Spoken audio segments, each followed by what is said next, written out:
il y a des routes qui relient des villes. Et puis, il y a des routes qui humilient tout un système politique. Au Burkina Faso, le chantier, annoncé autour d'un axe de 276 km, n'est pas seulement une affaire de béton, de poussière et d'asphalte. C'est devenu une démonstration de pouvoir. Une démonstration qui place Ibrahim Traoré au centre d'une question explosive: si un État présenté comme pauvre peut avancer aussi vite. Alors que faisaient les autres dirigeants avec l'argent public pendant toutes ces années? Le choc vient d'abord du rythme. Dans beaucoup de pays africains, un simple projet routier devient une promesse interminable. On annonce des études, on organise des cérémonies, on montre des images en 3 dimensions, puis les délais s'allongent et les budgets gonflent. Les entrepreneurs disparaissent et la population finit par croire que l'échec est normal. Mais ici, selon le récit mis en avant, en 40 jours seulement, le corridor est déjà ouvert, le terrain est préparé, les montagnes sont attaquées, les vallées sont nivelées et le tracé devient visible. C'est précisément là que la décision de Traoré change de nature. Elle ne parle plus seulement aux ingénieurs, elle parle aux citoyens, aux ministres, aux militaires, aux partenaires étrangers, et surtout aux dirigeants africains qui répètent depuis 30 ans qu'il faut attendre un prêt pour construire. Car ce chantier porte un message brutal. Le problème n'était peu, être pas toujours le manque d'argent. Le problème était peu, être la fuite de l'argent, la corruption, les lenteurs fabriquées, les contrats gonflés, et cette dépendance devenue confortable pour ceux qui gouvernent sans résultat. Le point le plus sensible est le financement interne annoncé. Pas de dette brandie comme condition, pas de FMI présenté comme sauveur, pas de Banque mondiale placée au centre du récit. Le Burkina Faso cherche à montrer qu'il peut financer le Burkina Faso, et cette idée est politiquement dangereuse, parce qu'elle retire aux anciens discours leur protection principale, l'excuse. Alors ce chantier devient une accusation à ciel ouvert. Chaque kilomètre préparé demande des comptes. Chaque montagne déplacée pose une question. Si Ibrahim Traoré peut imposer cette cadence, combien de projets ont été enterrés ailleurs par négligence ou par calcul? Et si cette route tient ses promesses, elle ne déplacera pas seulement des voitures, elle déplacera la peur, la colère et l'imagination politique de tout un continent. Déjà, le vrai conflit apparaît derrière la poussière du chantier.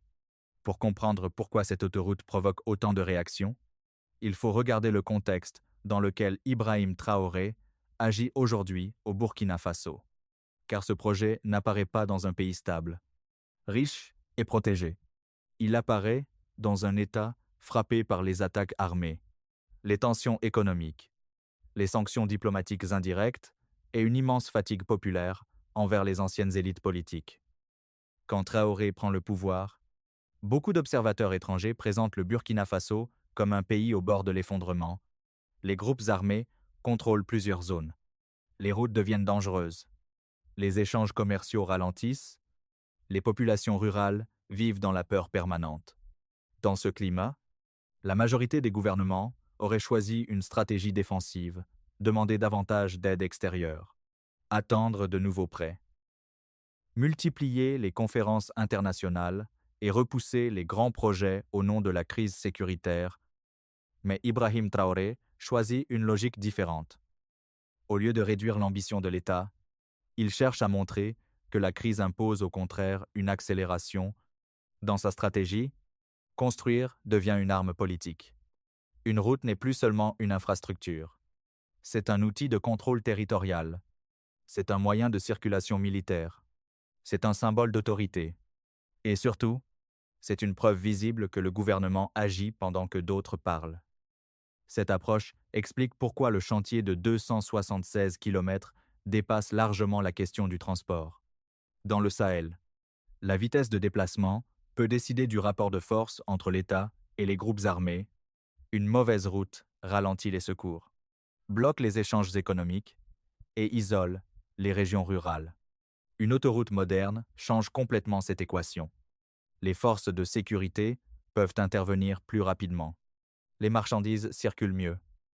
Les producteurs agricoles perdent moins de récoltes. L'État devient physiquement plus présent. Traoré comprend également un autre point essentiel dans une période de méfiance générale. Les populations croient davantage ce qu'elles voient que ce qu'elles entendent. Les discours politiques ne suffisent plus. Les promesses ne suffisent plus. Après des décennies de corruption et de projets inachevés, une partie de la population africaine considère désormais les annonces gouvernementales comme des spectacles sans conséquences. C'est pourquoi la vitesse du chantier devient centrale dans la stratégie du président burkinabé. Plus le projet avance rapidement, plus il produit un effet psychologique. Il donne l'impression qu'un État africain peut encore agir avec efficacité.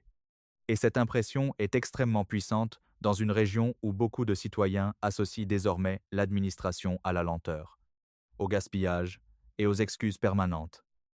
Mais derrière cette dynamique se cache aussi une confrontation plus discrète. Depuis longtemps, les institutions financières internationales imposent une logique bien connue. Les grands projets doivent passer par les prêts, les conditionnalités et les partenariats extérieurs. Dans ce système, les États africains restent dépendants des bailleurs, des experts étrangers et des mécanismes de dette. Le récit construit autour du projet burkinabé cherche précisément à casser cette logique. Le message envoyé est simple. Un pays peut construire avec ses propres ressources à condition de réduire les fuites financières et d'imposer une discipline stricte dans la gestion publique. Pour les soutiens de Traoré, cette autoroute devient donc la preuve que la pauvreté africaine n'est pas toujours liée au manque de richesses, mais souvent à la manière dont ces richesses sont administrées. Évidemment, ce discours dérange énormément, parce qu'il crée des comparaisons immédiates avec d'autres pays du continent. Quand les citoyens entendent qu'un corridor de 276 km avance en 40 jours, ils commencent automatiquement à comparer avec les projets bloqués depuis 10 ou 15 ans chez eux. Et plus cette comparaison grandit, plus la pression politique augmente sur les gouvernements traditionnels. C'est aussi pour cette raison que certains médias occidentaux décrivent Ibrahim Traoré comme un dirigeant dangereux ou imprévisible. Pas uniquement à cause de son profil militaire, mais parce qu'il cherche à construire une image d'indépendance économique et politique dans une région longtemps intégrée aux mécanismes d'influence internationaux et dans les rapports de pouvoir mondiaux. Un État africain qui affirme pouvoir financer seul ses infrastructures devient rapidement un sujet sensible. Car si cette expérience réussit, elle pourrait inspirer d'autres pays du Sahel. Elle pourrait encourager d'autres gouvernements à remettre en question les anciens modèles de financement. Et surtout, elle pourrait convaincre des millions de citoyens africains que certaines dépendances, présentées comme inévitables, peut être avant tout politiques. À partir de là, le chantier cesse définitivement d'être un simple projet routier. Il devient un test historique pour Ibrahim Traoré lui-même. Parce qu'en promettant autant, il transforme chaque avancée en victoire politique, mais il transforme aussi chaque retard futur en risque majeur pour son image et pour toute la narration qu'il construit autour du Burkina Faso. Et très vite, cette tension va produire un affrontement beaucoup plus brutal. Le véritable problème pour Ibrahim Traoré n'est pas seulement de construire une autoroute, le véritable problème, c'est que chaque mètre de cette route attaque directement les intérêts d'un ancien système qui vivait des retards, des contrats opaques et de la dépendance financière. Plus le chantier avance, plus les tensions explosent autour de lui. Car dans beaucoup de pays, les grands projets publics deviennent des machines politiques. Les études durent des années. Les budgets sont renégociés plusieurs fois. Les sous-traitances se multiplient. Chaque étape permet à différents réseaux de prendre une part de l'argent. Cette lenteur n'est pas toujours un accident. Elle devient parfois un modèle économique pour des élites administratives, politiques et économiques. C'est précisément ce modèle que Traoré cherche à briser. En imposant une exécution rapide et un contrôle militaire du rythme, il réduit les espaces habituels où les coûts gonflent et où les fonds disparaissent. Et cette méthode crée immédiatement des ennemis. Pas seulement à l'extérieur du Burkina Faso, à l'intérieur aussi, parce qu'une réforme brutale produit toujours des perdants.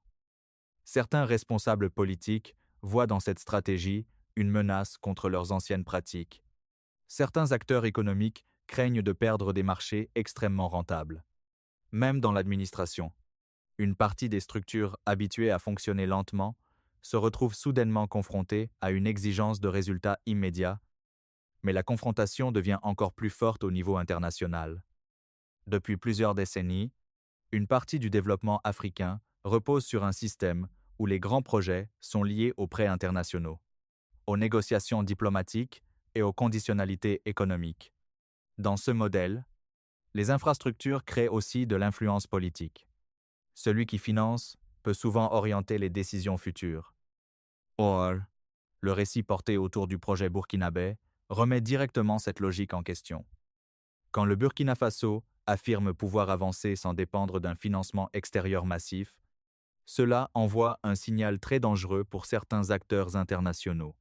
Car si cette idée gagne du terrain dans l'opinion publique africaine, alors beaucoup de gouvernements pourraient subir une pression populaire énorme pour réduire leur dépendance financière. C'est à ce moment-là que les critiques contre Ibrahim Traoré deviennent plus agressives. Dans plusieurs médias étrangers, son image commence à être associée à l'autoritarisme, au populisme ou au risque d'isolement. Officiellement, les inquiétudes concernent la démocratie ou la stabilité régionale. Mais derrière ces discours, existe aussi une autre peur, beaucoup moins avouée, la peur qu'un modèle indépendant devienne populaire. Et cette popularité progresse rapidement. Sur les réseaux sociaux africains, le chantier de l'autoroute devient un symbole. Des vidéos circulent, des images aériennes apparaissent, les comparaisons avec d'autres pays se multiplient. Des citoyens demandent publiquement pourquoi leur propre gouvernement échoue à terminer des projets plus petits après plusieurs années. Cette comparaison est dévastatrice politiquement, parce qu'elle détruit progressivement l'idée selon laquelle les retards seraient normaux en Afrique. Elle pousse les populations à regarder les infrastructures non plus comme des miracles, mais comme des obligations minimales d'un État sérieux. Traoré comprend parfaitement cette bataille psychologique. Il sait que la puissance d'une autoroute ne vient pas uniquement du béton. Elle vient de ce qu'elle représente dans l'imaginaire collectif. Une route rapide signifie un État capable d'agir. Une route terminée signifie un pouvoir capable d'exécuter. Et dans une région où la confiance envers les dirigeants est souvent très faible, cette image peut devenir une arme politique immense. Mais cette stratégie contient aussi un danger personnel énorme pour lui.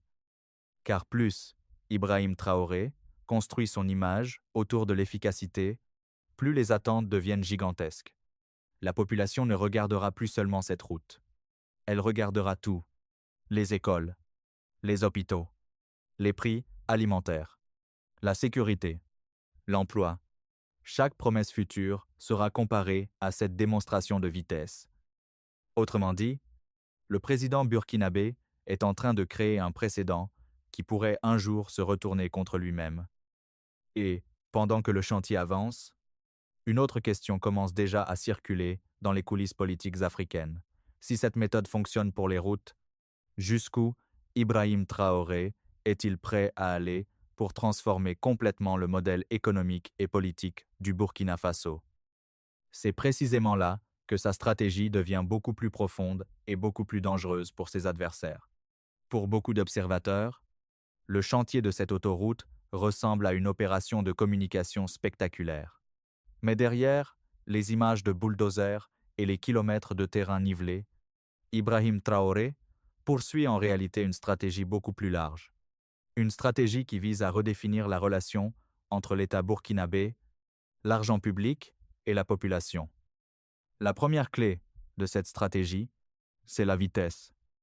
Dans les systèmes politiques classiques, le temps devient souvent une arme contre les citoyens.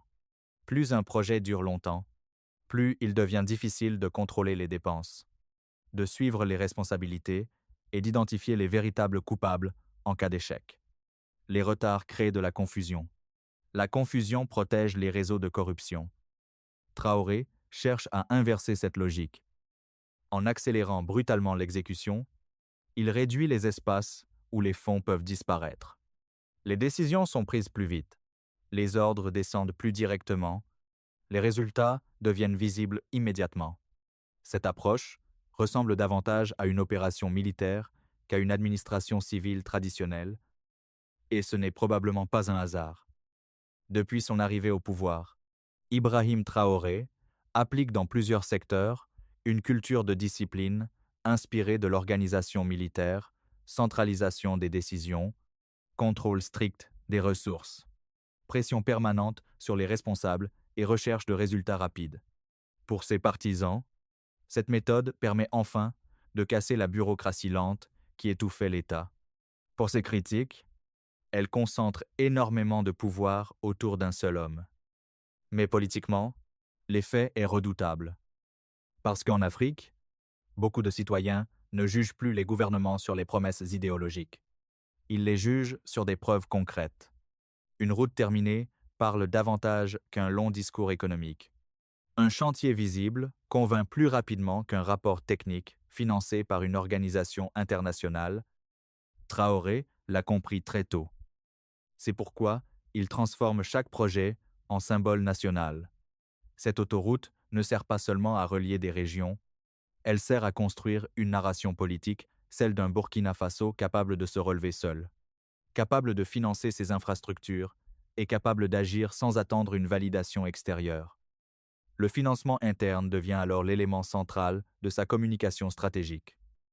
Car, pendant des décennies, le développement africain a été présenté comme impossible sans dette extérieure massive. Les gouvernements devaient emprunter, négocier, accepter des conditions et parfois sacrifier une partie de leur souveraineté économique pour lancer de grands projets. Le message de Traoré attaque directement cette logique. Selon le récit porté autour du chantier, le problème principal n'était pas l'absence d'argent, mais la mauvaise gestion de cet argent. Réduire les détournements, contrôler les dépenses, bloquer les circuits de corruption, imposer une discipline budgétaire. Voilà ce qui permettrait de libérer des ressources nationales. Et cette idée est extrêmement puissante politiquement, parce qu'elle transforme la pauvreté en responsabilité politique plutôt qu'en fatalité historique. Elle pousse les citoyens à se demander combien d'écoles, d'hôpitaux ou de routes auraient déjà pu exister si les budgets publics avaient été protégés plus sérieusement pendant des décennies. Mais Traoré ne s'arrête pas là. L'autoroute possède aussi une dimension sécuritaire majeure. Dans le Sahel, le contrôle du territoire dépend énormément de la mobilité.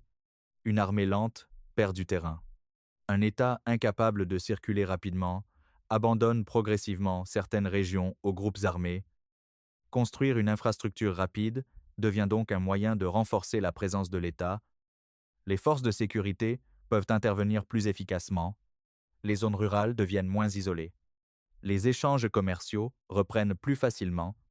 Les populations ressentent davantage la présence du gouvernement. En réalité, cette route cherche autant à transporter l'autorité politique que les marchandises. Et c'est précisément ce qui inquiète certains adversaires de Traoré.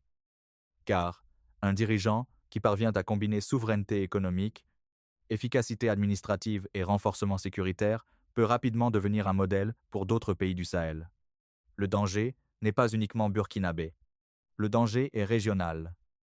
Si les populations voisines commencent à croire qu'un autre modèle africain est possible, alors la pression populaire contre les anciennes élites pourrait exploser.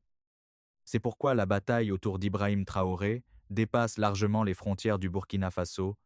D'un côté, ses soutiens le présentent comme un symbole de renaissance africaine, un dirigeant capable de transformer la colère populaire en action concrète. De l'autre, ses critiques craignent qu'une concentration excessive du pouvoir finisse par fragiliser les institutions et produire de nouvelles tensions à long terme. Mais pour l'instant, une chose domine toutes les autres, les résultats visibles. Et dans une époque où beaucoup de gouvernements africains souffrent d'un immense déficit de crédibilité, chaque image de cette autoroute en construction agit comme une démonstration politique. Le problème, c'est qu'une démonstration de cette ampleur change aussi les attentes de toute une population. Et, très bientôt, Ibrahim Traoré devra affronter la question la plus difficile de toutes. Construire une route est-il suffisant pour transformer durablement un pays confronté à des crises aussi profondes? C'est ici que commence la partie la plus risquée pour Ibrahim Traoré. car une autoroute peut transformer l'image d'un pays, accélérer les échanges et renforcer l'autorité de l'État. Mais elle peut aussi créer une attente gigantesque que le pouvoir devra ensuite satisfaire dans tous les autres secteurs. Et au Burkina Faso, les défis restent immenses. La menace sécuritaire n'a pas disparu. Certaines régions demeurent instables. L'économie subit encore de fortes pressions. Les sanctions indirectes, les tensions diplomatiques et les difficultés commerciales continuent de peser sur le pays. Autrement dit, cette route ne résout pas à elle seule la crise burkinabé. Elle ouvre simplement une nouvelle phase politique. Mais cette nouvelle phase change déjà la perception du pouvoir. Pendant longtemps, une partie des populations africaines s'était habituée à l'idée que les grands projets appartenaient aux pays riches, aux multinationales ou aux gouvernements soutenus massivement par les institutions financières internationales.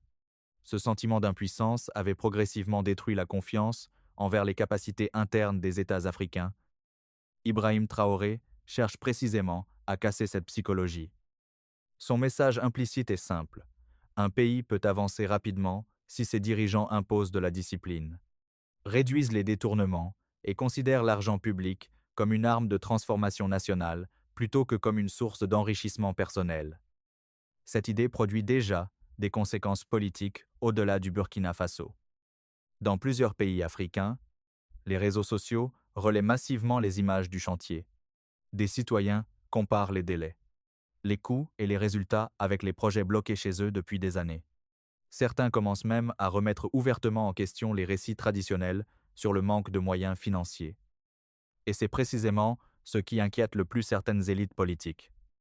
Parce qu'une population qui cesse de croire aux excuses devient beaucoup plus difficile à contrôler, quand les citoyens découvrent qu'un projet de grande ampleur peut avancer rapidement ailleurs, ils commencent à exiger des comptes chez eux. Ils demandent où va l'argent des taxes. Ils interrogent les contrats publics. Ils questionnent les retards permanents. L'effet psychologique devient alors plus puissant que la route elle-même. Mais cette dynamique peut aussi devenir dangereuse pour Traoré, car, en construisant son image autour de l'efficacité et de l'action rapide, il place son pouvoir sous une pression permanente. Chaque futur projet sera observé avec la même intensité. Chaque retard deviendra une faiblesse politique. Chaque difficulté économique sera comparée aux promesses de transformation nationale. Autrement dit, il a créé une machine d'espérance extrêmement puissante, mais aussi extrêmement difficile à nourrir sur le long terme. Et les adversaires du président burkinabé le savent parfaitement. À l'intérieur du pays, certains attendent le moindre ralentissement pour affirmer que cette dynamique n'était qu'un effet médiatique. À l'extérieur, plusieurs acteurs observent attentivement pour voir si le modèle peut réellement tenir sans soutien massif des institutions financières traditionnelles. Car le cœur du débat dépasse désormais la simple question des infrastructures. Le vrai débat concerne la souveraineté africaine. Un État africain peut-il financer seul son développement? Peut-il construire rapidement sans dépendre entièrement de la dette extérieure? Peut-il imposer une discipline budgétaire suffisante pour limiter les fuites financières? Peut-il conserver cette indépendance sans subir des pressions économiques ou diplomatiques majeures? Le Burkina Faso d'Ibrahim Traoré tente actuellement de répondre oui à toutes ces questions.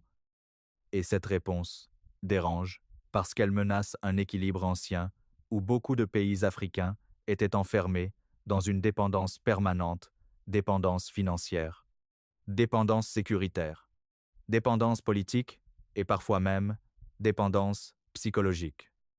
Traoré cherche donc à produire quelque chose de plus grand qu'une réussite nationale. Il veut produire un exemple, un précédent, une preuve visible que certaines limites imposées à l'Afrique n'étaient être pas des fatalités, mais des constructions politiques entretenues pendant des décennies. Cependant, l'histoire devient beaucoup plus complexe lorsqu'un dirigeant se transforme en symbole continental. Parce qu'à partir de ce moment-là, chaque succès attire des soutiens immenses, mais chaque erreur attire aussi des ennemis beaucoup plus puissants. Et pendant que le chantier continue d'avancer, une dernière question commence déjà à apparaître dans toute l'Afrique si cette méthode fonctionne réellement au Burkina Faso. combien d'autres peuples accepteront encore qu'on leur dise que le changement est impossible? C'est cette question qui pourrait transformer une simple autoroute en tournant politique majeur pour tout le continent. L'histoire retiendra peu être cette autoroute comme un simple projet d'infrastructure. Mais pour des millions d'Africains, elle représente déjà autre chose. Elle représente un moment où les anciennes excuses ont commencé à perdre leur pouvoir. Pendant des décennies, le continent a entendu les mêmes phrases. Nous manquons de moyens. Il faut attendre les bailleurs. Les conditions ne sont pas réunies. Peu à peu, beaucoup de citoyens ont fini par croire que la lenteur, les projets abandonnés et les promesses non tenues faisaient naturellement partie de la réalité africaine. Puis, Ibrahim Traoré arrive avec une stratégie radicalement différente. Au lieu de demander d'abord la permission au monde extérieur, il cherche à montrer que l'État peut agir immédiatement avec les ressources qu'il contrôle déjà. Et c'est précisément cette démonstration qui provoque autant de fascination, autant de soutien, mais aussi autant de tension. Parce qu'une route visible détruit des années de discours politiques, quand des montagnes sont déplacées en quelques semaines, quand des kilomètres de terrain sont préparés rapidement, les populations commencent automatiquement à regarder leurs propres dirigeants autrement. Elles commencent à se demander combien de projets ont été ralentis artificiellement, combien d'argent a disparu, combien d'années ont été perdues. Et c'est là que la véritable révolution devient dangereuse. La révolution n'est pas seulement économique, elle est psychologique. Une population qui recommence à croire que des résultats rapides sont possibles devient beaucoup plus exigeante. Elle accepte moins facilement les retards. Elle tolère moins les détournements. Elle demande des preuves concrètes au lieu de simples promesses électorales. Ibrahim Traoré a parfaitement compris cette dynamique. Il sait que le chantier de 276 km ne transporte pas uniquement du commerce ou des véhicules. Il transporte une idée beaucoup plus puissante, l'idée qu'un État africain peut reprendre le contrôle de sa trajectoire sans attendre qu'un autre décide à sa place. Évidemment, cette vision reste fragile. Les défis sécuritaires demeurent. Les difficultés économiques continuent. Les pressions internationales existent toujours. Et personne ne peut encore dire avec certitude jusqu'où cette stratégie pourra aller. Mais une chose est déjà certaine. Le Burkina Faso vient d'ouvrir un débat que beaucoup voulaient éviter. Un débat sur la corruption, sur la dépendance financière, sur la vitesse d'exécution des projets publics et surtout sur les limites réelles du pouvoir africain. Et parfois, dans l'histoire politique, un débat suffit à changer un continent.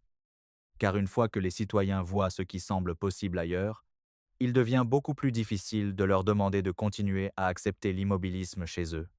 C'est précisément pour cette raison que cette route inquiète autant certains acteurs politiques. Elle ne construit pas seulement du béton, elle construit des comparaisons. Et les comparaisons peuvent devenir explosives. Aujourd'hui, Ibrahim Traoré joue donc une partie immense. S'il échoue, ses adversaires utiliseront cette expérience pour prouver que l'indépendance africaine reste une illusion dangereuse. Mais s'il réussit, alors cette autoroute pourrait devenir le symbole d'un basculement beaucoup plus profond dans toute la région du Sahel. Parce qu'au final, la question n'est plus seulement de savoir combien de kilomètres ont été construits. La vraie question est devenue beaucoup plus inquiétante pour l'ancien système. Combien de peuples africains commencent maintenant à croire qu'ils ont été freinés bien plus qu'ils n'ont été incapables.